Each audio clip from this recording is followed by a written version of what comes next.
First, you have some time to look at questions 1 to 4.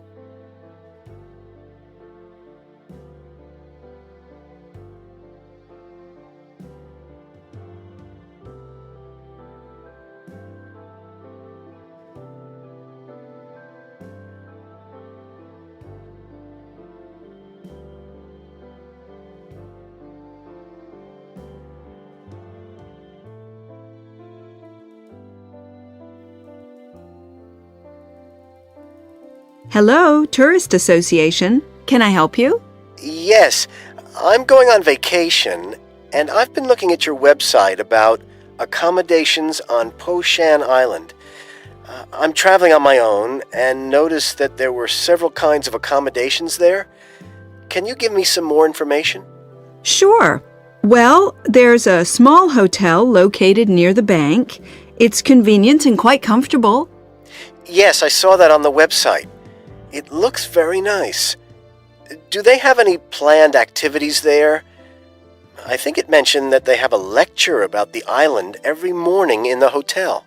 Not a lecture, but they do run a tour of the island every morning after breakfast. It goes all around the island and it's free. And then in the afternoon, guests have the chance to go out sailing if they want. And what kind of things are nearby? Things I might enjoy seeing? Isn't there a huge market of some sort? I seem to recall something like that, where they sell lots of fresh vegetables. It's the fish market, actually, all straight off the boats. It's not far from the hotel. Everyone enjoys that, and I'm sure you would too. Oh, and there's also a pottery factory. Not very big, but they produce lovely items you can buy right there on the spot at a range of very reasonable prices. And is it correct that all the rooms have a balcony? Yes, they're very small, but some have beautiful sea views. You'd have to check if those are available. They do get booked up quickly. I'm sure they do. And how much are the rooms at the hotel? Well, in the high season, they're almost $400 per person a night. But you're lucky. We've just entered the low season, so they're $299. A good deal. Yes, it does seem reasonable. Before you hear the rest of the conversation, you have some time to look at questions 5 to 10.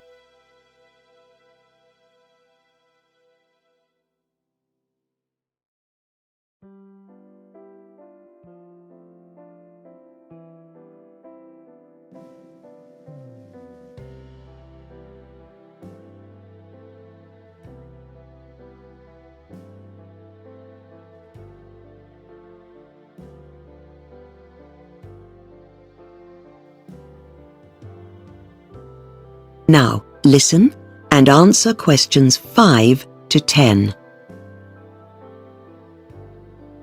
But what about other types of accommodations, like bed and breakfast? Is there anything close to the beach? I understand it's quite beautiful. That's where the island's only bed and breakfast is, and it makes it very popular indeed. The rooms are on the small side, but the location's fabulous, and of course breakfast is included. And you'll be interested to know that every day the owner takes any guests that are interested on a walk around the island. He's an expert on the birds you find on the island, so it can be fascinating. Is there anything in particular to do or see? Well, it's a little isolated, but people who stay there rave about a vegetarian restaurant only about a mile away. I haven't been there myself, but even dedicated meat eaters seem to love it. Anything else about the accommodations? There isn't a television if you require one of those, but even though they're a little off the beaten track, every room has an internet connection as part of the cost, so guests find that very convenient. And what's the room cost? For one, that would be $249. I'm afraid they don't have off-season rates. Still, that's pretty good. What about the youth hostel? What if I wanted to stay there? It can be a little noisy, especially at weekends, because it's very close to the park, and the local kids use that a lot during the day. But in the hostel, you meet lots of young people. And as for activities, every morning they even have a cookery class anyone can go to. The guests seem to really like that, and then they can apply what they learn to the meals they make for themselves at the hostel. That sounds like fun too.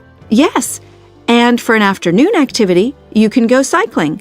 There's a shop nearby that rents everything you need at a very low rate. It's a great way of seeing the island.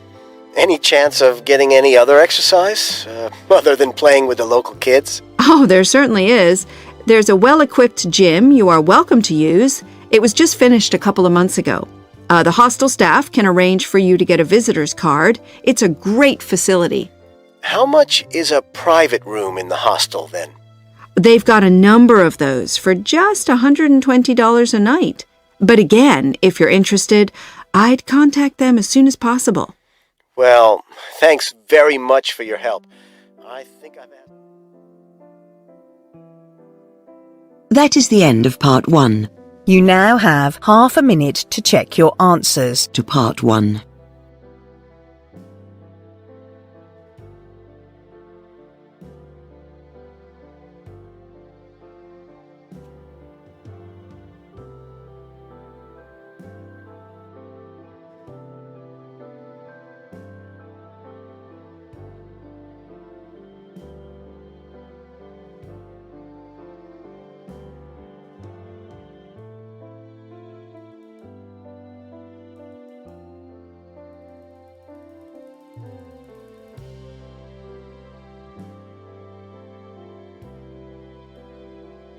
Now turn to Section 2.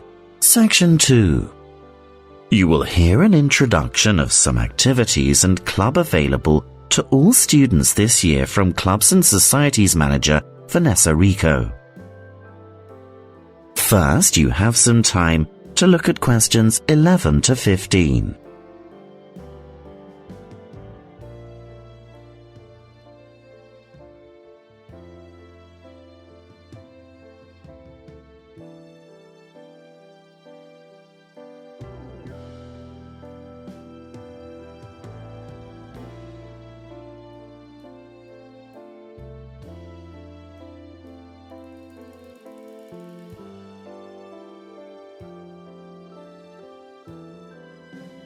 Now listen carefully and answer questions 11 to 15.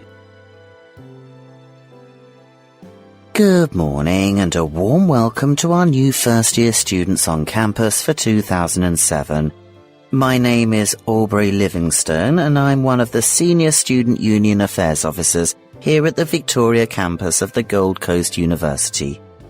Well, in Orientation Week, we also like to take the opportunity to introduce you to the fun side of being a student and what the university and student union can offer you for free time in our lovely beachside city. This morning, I'd like to introduce you to one of our own team members who has been running the Student Union Clubs and Societies program for the last 4 years. She will introduce you to some of the activities and clubs available to all students this year. Please make welcome Clubs and Societies Manager Vanessa Rico. Hi everyone. Okay, so you are all aware that the Student Union offers a number of free clubs and societies for all students. Well, I've been asked to come along here today to introduce a sample of some of the more popular and later societies open this year. Firstly, let's start with a brief rundown of the outdoor clubs available at GCU. Now, is anyone out there into exercise? Or more specifically, getting back into nature? Well, one of our oldest outdoor clubs might be for you. The Hiking and Orienteering Society meets every Saturday morning and runs all day from 8 a.m. to 5 p.m. We take a shuttle bus to Tambourine Mountain for an energetic day in the bush.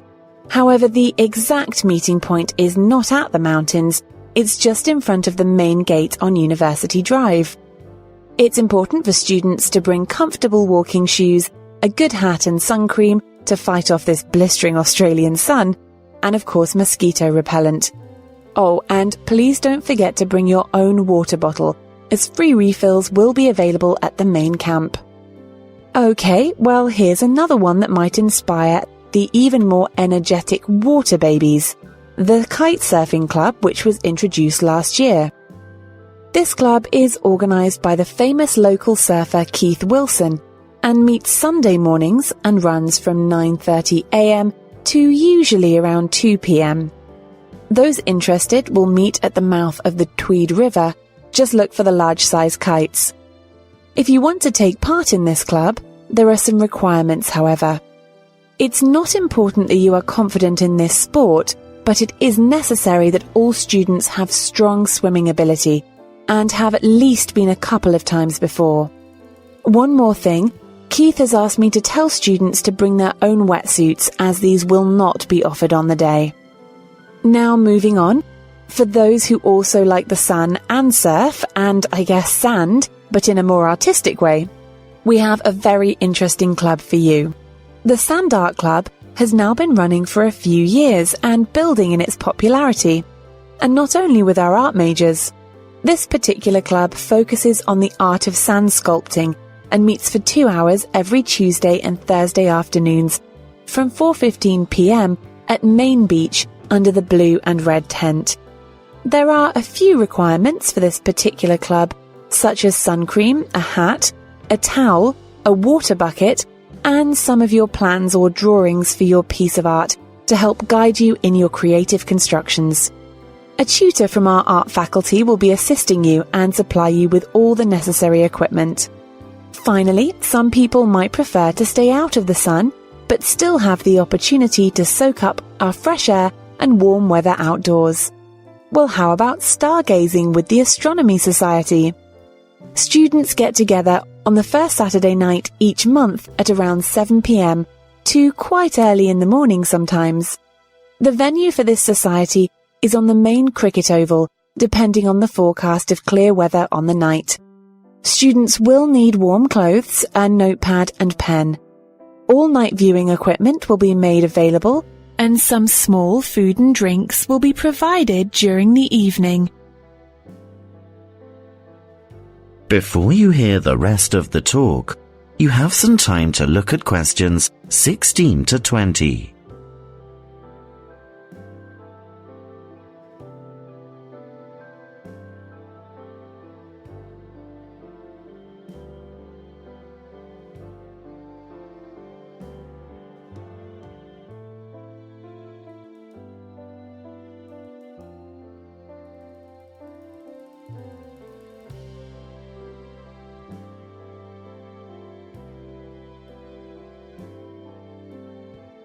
Okay, now there's a brief rundown of some of the outdoor activities available at GCU.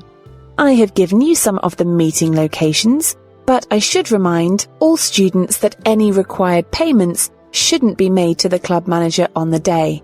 Please forward all fees here at the Student Union Administration Desk in our main union building in person, so you can also collect the information packs and sign any necessary papers. Also, please avoid disrupting our hard-working staff in the university admissions block with the required club payment. This is for student course-related payments only. Now let's briefly move on to some of the indoor activity clubs available, as my time here today is limited. Recently, 2 particular clubs have received a lot of popularity lately. The Film Society still has a very large membership, while the Society of Contemporary Culture always appears to be very popular every year. I should also mention, though, the Modern Dance Club always exceeds the others in terms of interest and regularly maintains the highest membership of the student population. One other club, which also started recently due to popular interest, is the Visual Arts Club. This club focuses on light shows with special effects. It holds numerous club performances over the year. Visual art exhibitions occur only on the first Saturday night of every month, while the club also runs student-only social dance functions fortnightly, also on the same night of the week. Now moving on, we also have a few exciting clubs opening up mid-year. The DJ Society will begin over the winter break and should be well and truly running by August. Unfortunately, due to lack of interest, the Taekwondo Club will be closing its doors just after August, However, those of you still interested in Asian culture might like to try their hand at our new Mahjong Society, opening at the same time. The Mahjong Club doesn't, however, allow any form of gambling on campus, but does give students an opportunity to take part in a number of various competitions. This particular club does incur a small fee, as the unique thing about it is that it is primarily organised and conducted each week by students themselves. So it receives little financial assistance from the student union at this time. Hopefully, with popularity, it will become more formalised in the future. So there you have it. Obviously, I haven't covered all the exciting clubs and societies available in this short introduction, but I'm sure I've opened up your ears to how you can make your student life more exciting, sociable, and fun. That is the end of section 2. You now have half a minute to check your answers.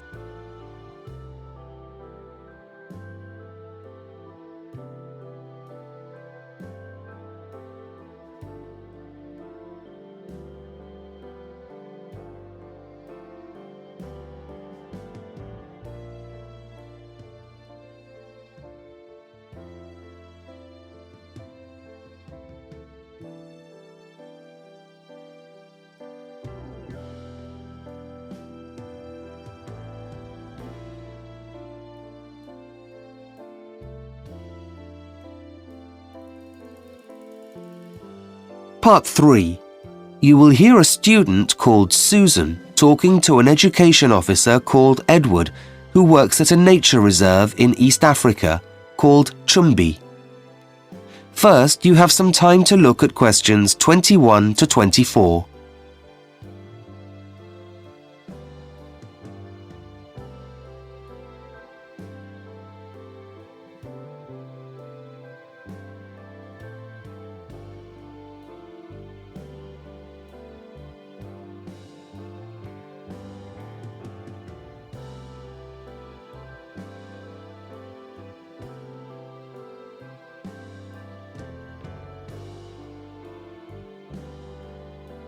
Now listen carefully and answer questions 21 to 24.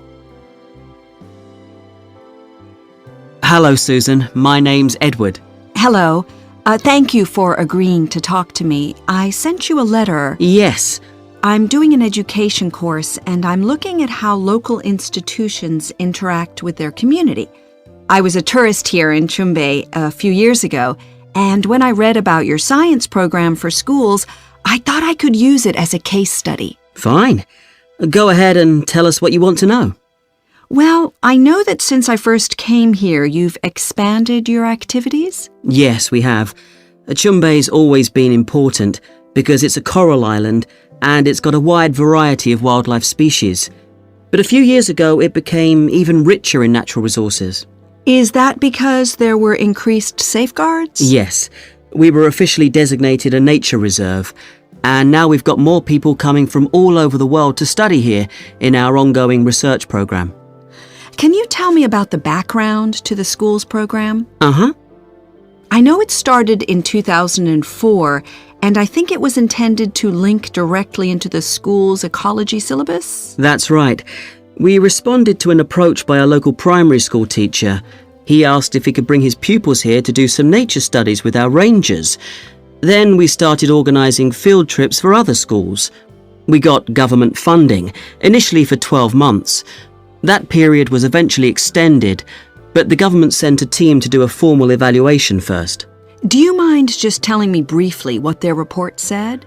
They found that in general, the field trips had been enjoyable and stimulating, and they'd been effective in raising awareness, both in the children and also in their teachers, of the natural environment and the need to manage resources carefully. Great.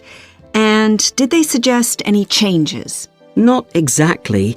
They told us what the problems were, and then they left it up to us to decide how to solve them.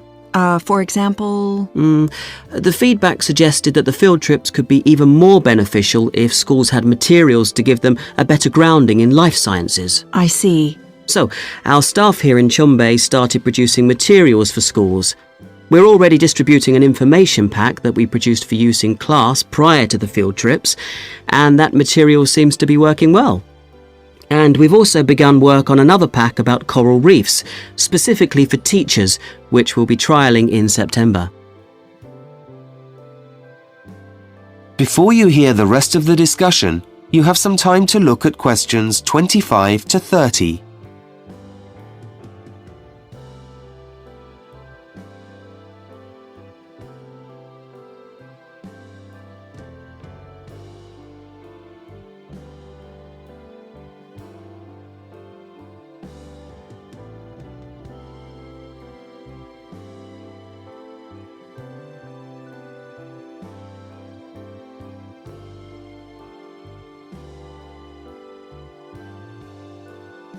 Now listen and answer questions 25 to 30. The feedback also told us that schools weren't certain what to expect when they came on the trips. So, we decided to institute a preparatory visit by our staff to give a presentation. What does that involve? About a month beforehand, members of our education team meet teachers and pupils and talk them through a sample itinerary for their field trip. They also explain how they have to behave, because we have to be very careful about health and safety. And I suppose you also have to make sure that the resources themselves don't suffer any damage? Exactly. Another thing the team does is explain the correct handling of snorkeling apparatus, and children are allowed to try it out. Oh. We take it all along to the meeting. And now that you've introduced these changes, will there be another evaluation? Eventually, yes. But we've already had some very positive feedback informally. Teachers have told us they feel better prepared for the trip and have a better idea what to expect, and that the pupils feel less nervous about the trips. And there have been a couple of unanticipated benefits too. Staff here say that the preparatory visits help them to gauge the level of the pupils in terms of their understanding of conservation issues. So you can tailor your program more effectively to the needs of each group? Yes, and also because our rangers have a chance to explain about the tides and the fact that the coral reef can only be visited on foot at specific times, schools have been getting here much more punctually. Great. Well, thank you for filling me in. That was very useful. Is there anything else we can help you with? Could I possibly see the formal evaluation report you mentioned? Yes, I can arrange to get you a copy. Do you want the materials pack too? Oh, that'd be great. Then I can take them back with me. I won't read them here. I've only got a couple of days. And I'd like to ask a few of the teachers who've been here some questions, if possible. We'll give you some contact details. But if you've got time, wouldn't you like to participate in one of the field trips? We've got a new group arriving here this afternoon. I'd really appreciate that. I was going to ask if I could just take some photos of them, but this would be even better. And my camera's not working right anyway. Good. Well, why don't you come and have lunch with us? That is the end of part 3. You now have 30 seconds to check your answers to part 3.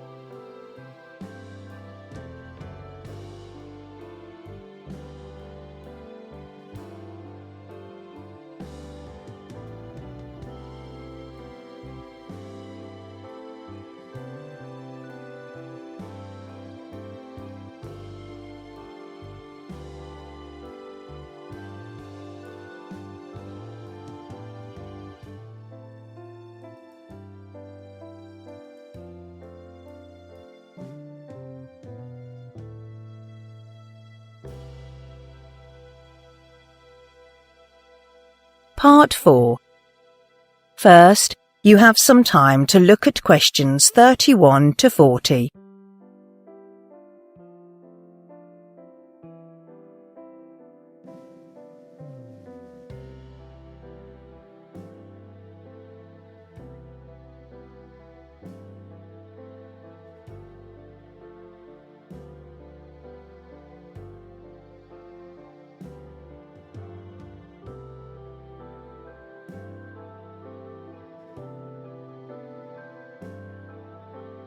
Ladies and gentlemen, today we gather to explore the remarkable transformation of Bridlington. a quaint town in Britain that has undergone significant changes over the years. This lecture aims to provide a comprehensive review of Bridlington's historical development and expansion, shedding light on how the City Council has adeptly managed the development of various facilities to support its growth and the evolution of its central industries. Historically, Bridlington thrived as a hub for furniture manufacturing, leveraging its advantageous position on the edge of a dense forest. This proximity to abundant timber resources fueled the local economy and established the town as a key player in this industry. Craftsmen honed their skills, producing high-quality desks, chairs and sofas that were sought after far and wide. However, as we move into the present day, Bridlington's economic landscape has shifted.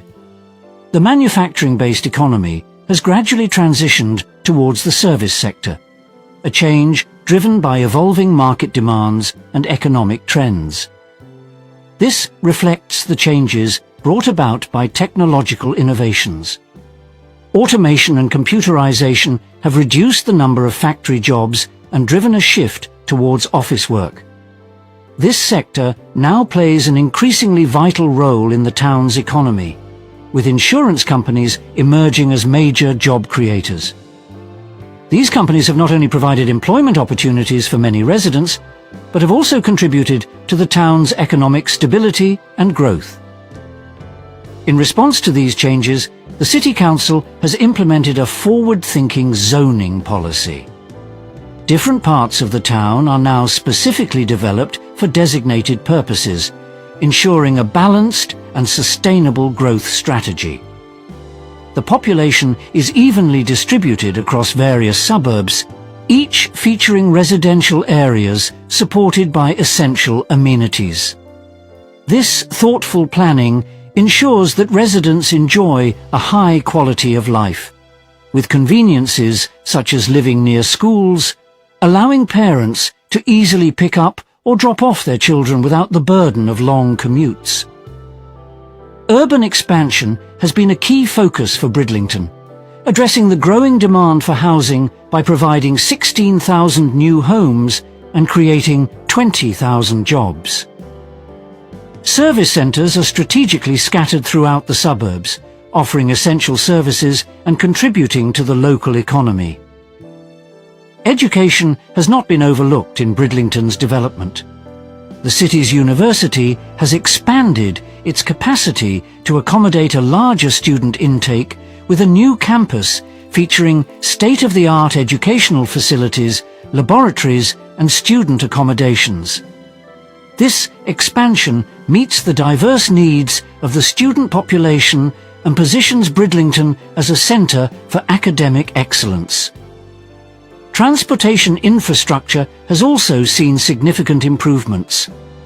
The city has increased its expenditure on public transport systems, enhancing bus services, train services, metro and underground railways. These improvements have reduced traffic congestion by 20%, significantly alleviating traffic jams and making commuting more efficient and environmentally friendly. The local government also proposes adding more cycling tracks and facilities, promoting a cycle-friendly environment and ensuring safe parking spaces for bicycles to prevent theft. In addition to residential and educational developments, Bridlington has encouraged private developers to create more facilities for shoppers. Large shopping complexes covering 100,000 square metres have been designated for retail use, providing residents with diverse shopping options. Urban planners have also recognised the urgent need to meet the growing demand for workspaces, ensuring that the infrastructure supports the evolving needs of businesses and professionals. Office buildings covering 80,000 square metres have been developed to support business activities, playing a crucial role in stabilising commercial prices and rents.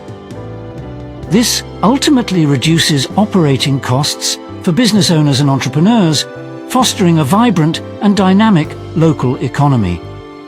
In conclusion, Bridlington stands as a testament to strategic planning and adaptive growth.